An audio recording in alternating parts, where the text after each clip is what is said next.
మనుగూరు, మోతమరి, విష్ణుపురం, కాజీపేట, వంగపల్లి సెక్షన్లు ఉండాలని సూచించాం. రైల్వే ఉద్యోగులు కూడా ఈ విషయంలో సంపూర్ణ మద్దతు తెలియజేస్తూ ఉన్నారు.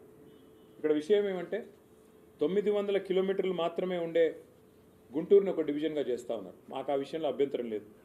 అట్లాగే 2200 కిలోమీటర్లతో విజయవాడ, గుంతకల్ డివిజన్ పనులు కూడా జరుగుతూ ఉన్నాయి. మరి ఇక్కడ కాజీపేటలో దాదాపు 2000 కిలోమీటర్ల ట్రాక్ ఉంది. కాబట్టి దీన్ని కూడా డివిజన్గా ఏర్పాటు చేయాలని మేము కోరాం. అట్లాగే మా రవిచంద్ర గారు కూడా కొత్తగూడెం డివిజన్ ఏర్పాటు చేసే సాధ్యాసాధ్యాలు పరిశీలించాలని చెప్పి వారు కూడా వివరంగా మరి మంత్రి గారికి రిప్రజెంటేషన్ కూడా ఇవ్వడం జరిగింది. సో కాజీపేట డివిజన్ అనేది ఒక డిమాండ్గా, అట్లాగే కొత్తగూడెం డివిజన్ అనేది మరొక డిమాండ్గా సాధ్యాసాధ్యాలు పరిశీలించి ఏ రకంగా చేస్తే బాగుంటుందో మరి న్యాయం చేయాలి అని చెప్పి వారికి కోరడం జరిగింది.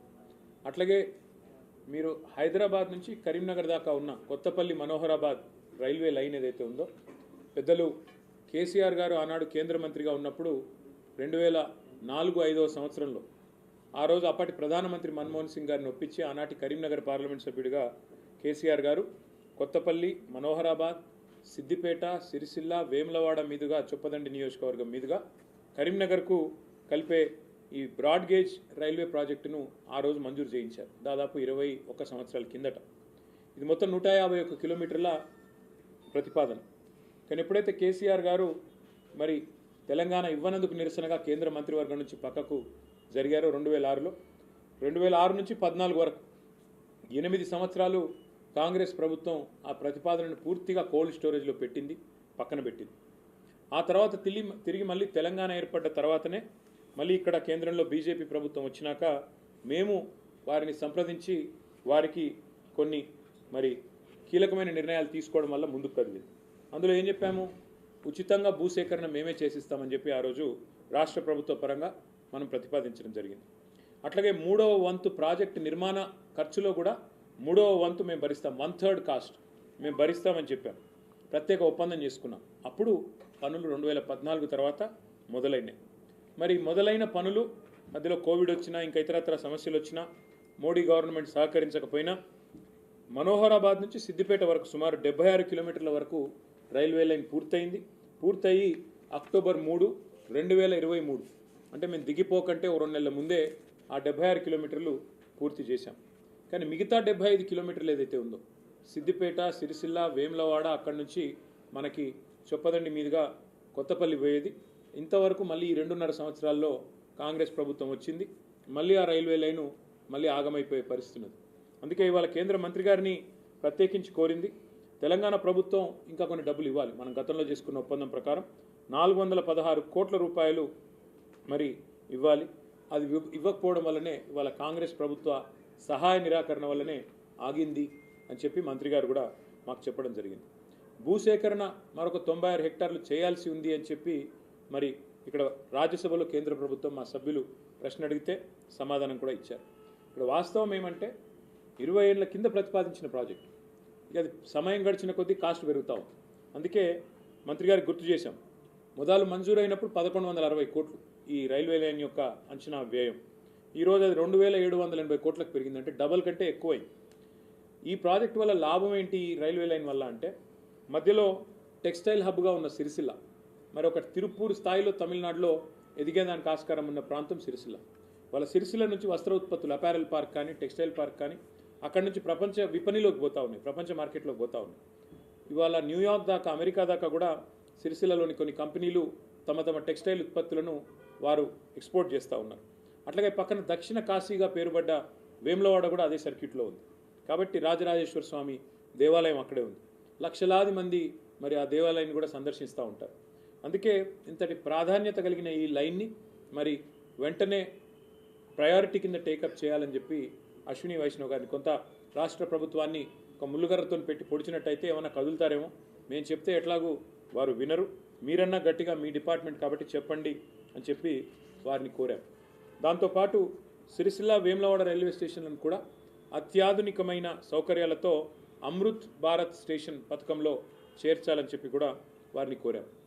దాని తర్వాత ఆ స్టేషన్ నుంచి, తంగళ్లపల్లి రైల్వే స్టేషన్ నుంచి నేరుగా మిడ్ మానేర్ రిజర్వాయర్ మీదుగా ఎలాంటి ల్యాండ్ ఎక్విజిషన్ అవసరం లేకుండా ధవళేశ్వరం వద్ద ఎట్లా అయితే ఒక రైల్ కమ్ రోడ్ బ్రిడ్జ్ ఉందో అదే పద్ధతుల్లో ఒక రైల్ కమ్ రోడ్ బ్రిడ్జ్ని కూడా మంజూరు చేయండి అని చెప్పి గౌరవ మంత్రి గారిని మరి కోరడం కూడా జరిగింది.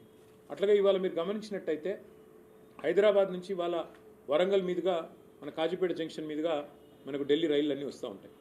అట్లా కాకుండా అటు లోడ్ ఎక్కువ పెరిగింది కాబట్టి రేపు కరీంనగర్ నుంచి ఇటు మంచిర్యాల వైపు నుంచి తీసుకొని పోవాలి రైళ్ళు అంటే ప్రత్యామ్నాయంగా ఎలక్ట్రిఫికేషన్ జరగాలి. లేన్ ఎలక్ట్రిఫికేషన్, రూట్ ఎలక్ట్రిఫికేషన్ జరగాలి. ఇవాళ ఈ రైల్వే లైన్ ఏదైతే ఉందో కొత్తపల్లి మనోహరాబాద్ దీన్ని సంపూర్ణంగా ఎలక్ట్రిఫికేషన్ కూడా టేకప్ చేయాలని చెప్పి మంత్రి గారిని విజ్ఞప్తి చేశాము. ప్రధానమంత్రి గారు ఏదైతే చెప్తున్నారో PM గతి శక్తి అని, ఆ లక్ష్యాలు అందుకోవాలంటే ఎలక్ట్రిఫికేషన్ కూడా చేయాలి, తద్వారా లోడ్ కూడా తగ్గాలి అని చెప్పి కూడా వారికి విజ్ఞప్తి చేయడం జరిగింది. అట్లాగే మంత్రి గారికి ప్రత్యేకంగా ఇంకో విషయం కూడా చెప్పాము. వారు IT మంత్రి కూడా, రైల్వే మంత్రి మాత్రమే కాదు IT శాఖ మంత్రిగా కూడా ఉన్నారు. కాబట్టి వారికి చేసిన విజ్ఞప్తి ఏమంటే గతంలో కేసీఆర్ గారి నాయకత్వంలో మేము అన్ని పాత జిల్లా కేంద్రాలలో ఆదిలాబాద్ కావచ్చు, కరీంనగర్ కావచ్చు, నల్లగొండ కావచ్చు, మహబూబ్ నగర్ కావచ్చు, ఖమ్మం, కరీంనగర్, నిజామాబాద్ అన్ని చోట్ల IT టవర్లు కట్టాం. మొత్తం ప్రతి చోట 50,000 స్క్వేర్ ఫీట్ల పైన IT టవర్లు కట్టాం.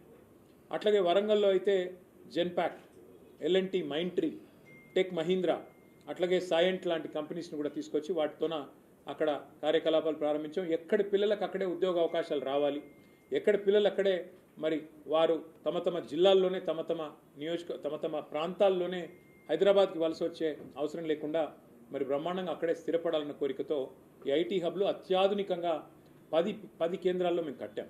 ఇవాళ అవన్నీ కూడా కాంగ్రెస్ ప్రభుత్వం వచ్చిన తర్వాత దివాలా తీసి బూత్ బంగ్లాలుగా మారిపోయే పరిస్థితి వచ్చింది. అందుకే ఇవాళ కేంద్ర మంత్రి గారిని ఏం కోరామంటే ముఖ్యంగా వరంగల్ అనేది హైదరాబాద్ తర్వాత 2వ అతిపెద్ద పట్టణం తెలంగాణలో. 10 లక్షల జనాభా ఉన్న పట్టణం, బ్రహ్మాండంగా పెద్ద ఎత్తున కాలేజీలు, పెద్ద ఎత్తున విద్యార్థులు ఉన్న ప్రాంతం వరంగల్.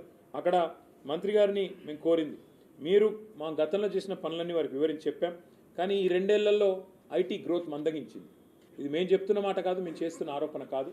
9,46,000 ఉద్యోగాలు మేము మా ప్రభుత్వం వైదొలిగిన నాడు హైదరాబాద్, తెలంగాణలో 9,46,000 IT ఉద్యోగాలు ఉన్నాయి.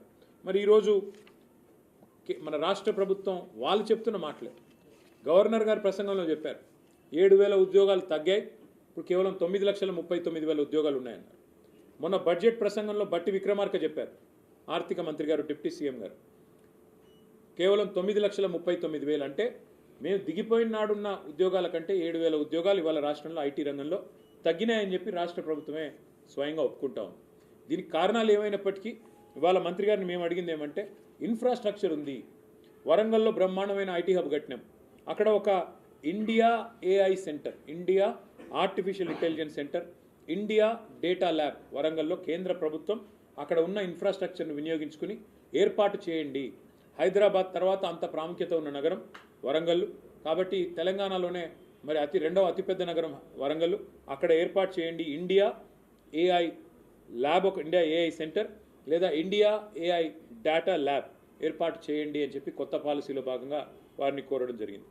అట్లాగే కరీంనగర్, ఖమ్మం అక్కడ సైబర్ సెక్యూరిటీకి సంబంధించిన ఒక ఆర్టిఫిషియల్ ఇంటెలిజెన్స్ కేంద్రాన్ని ఏర్పాటు చేయండి, సెంటర్ ఆఫ్ ఎక్సలెన్స్ ఏర్పాటు చేయండి అని వారిని కోరాం.